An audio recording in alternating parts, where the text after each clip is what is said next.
ask our ministers to say, then at the end, National Town Council, acting director, feel free, please one at a time, you will be given for attending this community meeting. I would like to welcome, we are going to face in the future from this government.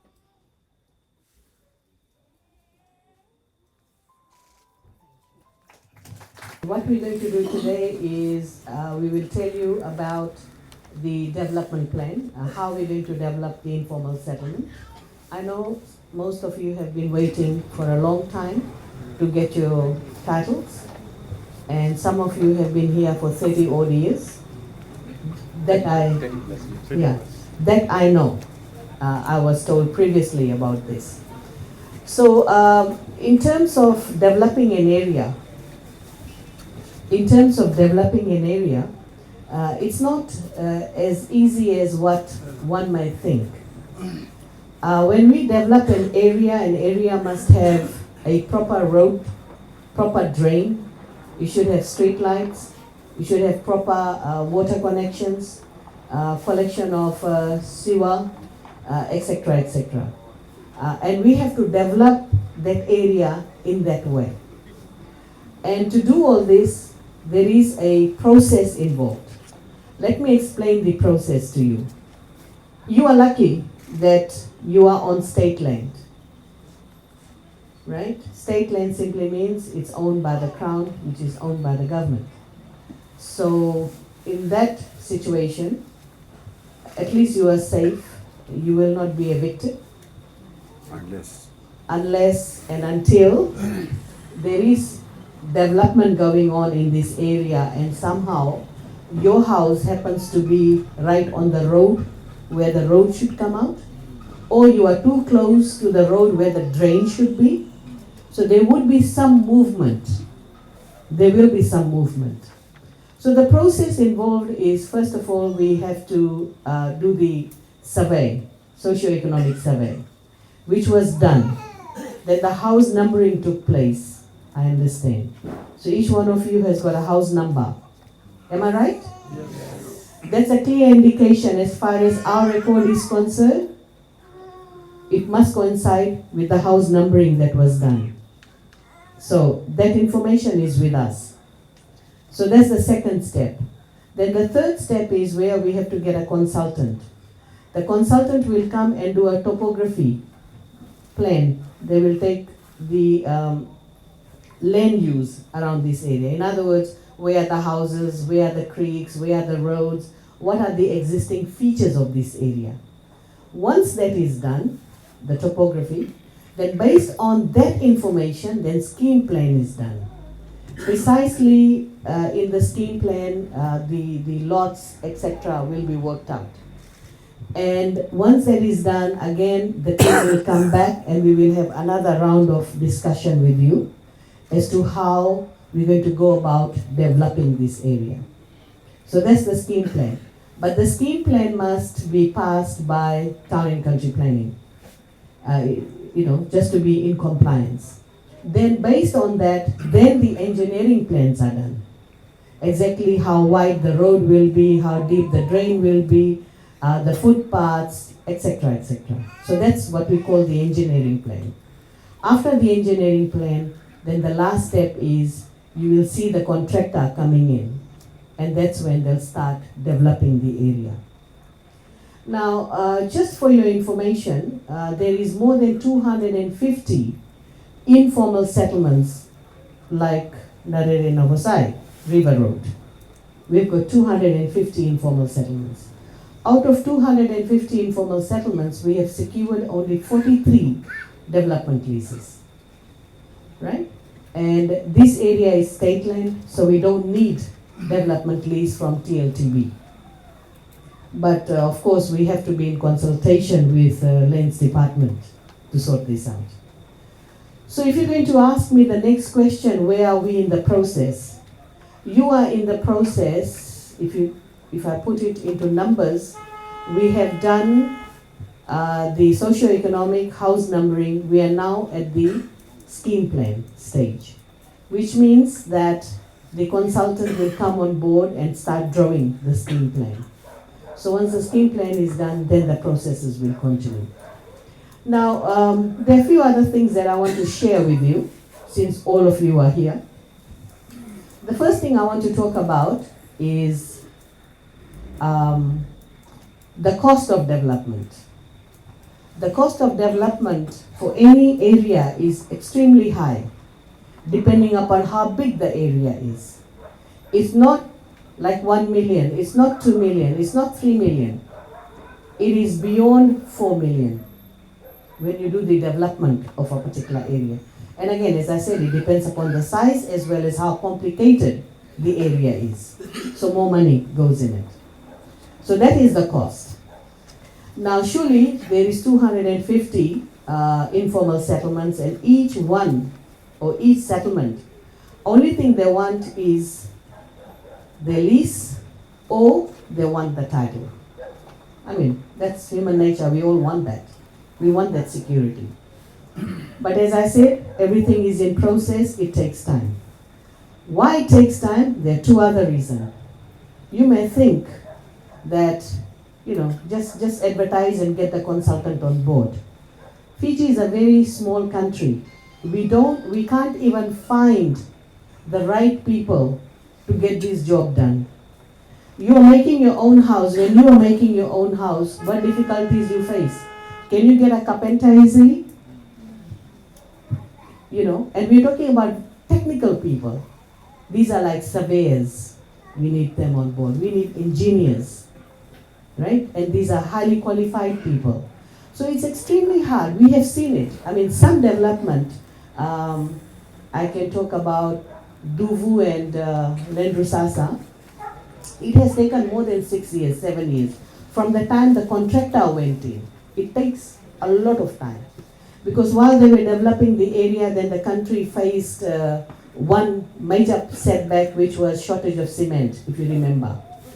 Then there was shortage of steel, because there were a lot of construction work going on, and people who are in the construction field, they understand what I'm talking about. So that's why it takes longer to develop. So I just wanted to share that with you. And if you think that, just show me the 4 pegs and I'm all right with that, well, that's not how we work. Because we have to subdivide properly. It gets into the record of, it goes to the town and country planning. It gets recorded. And of course, that information also will go to the Nasinu Town Council.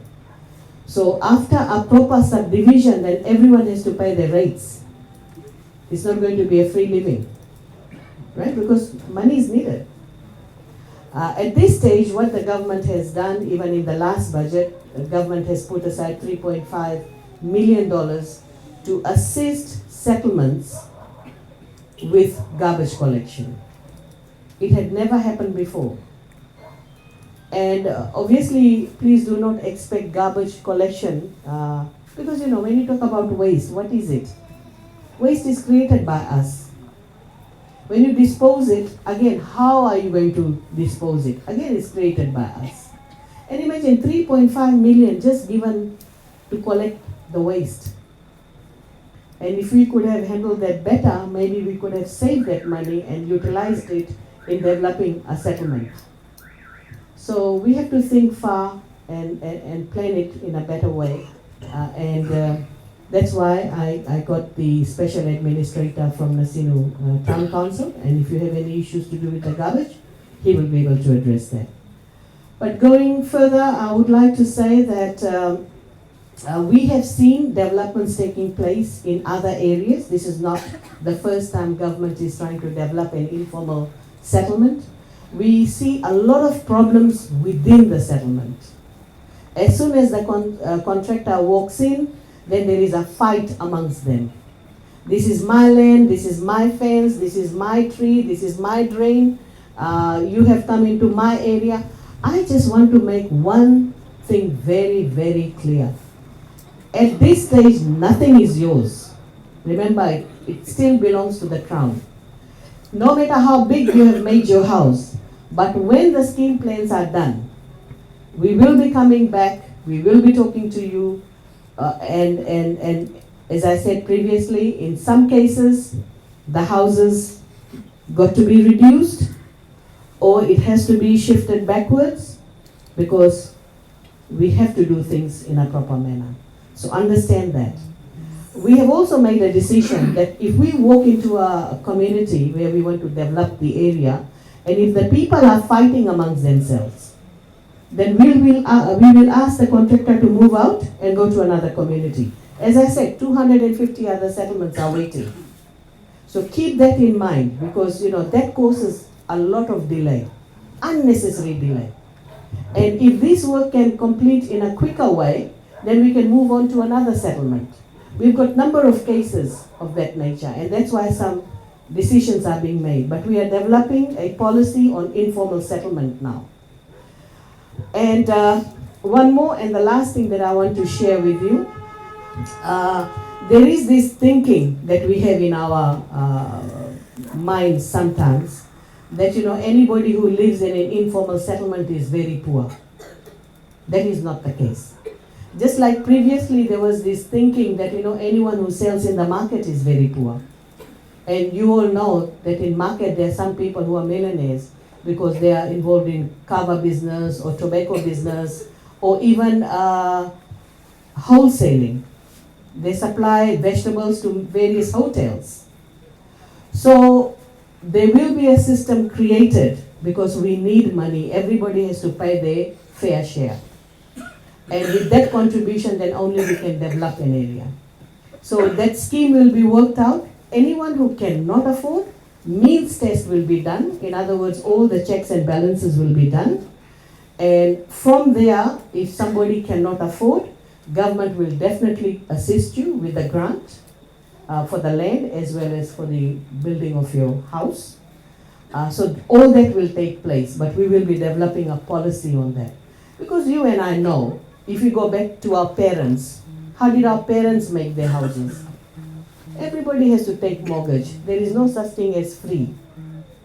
Right? So I just want to make it extremely clear here.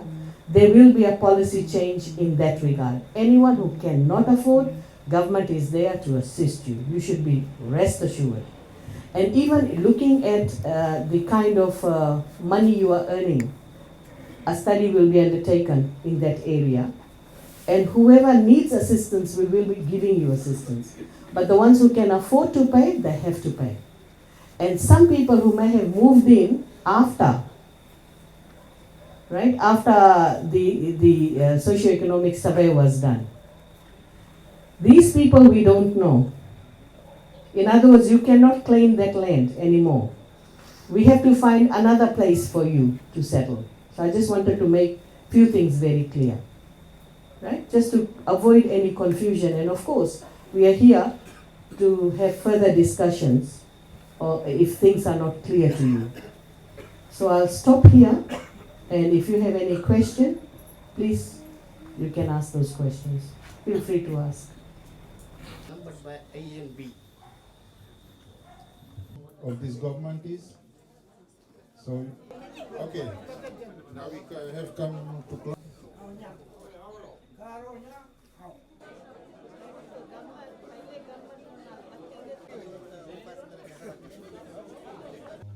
Attendance here.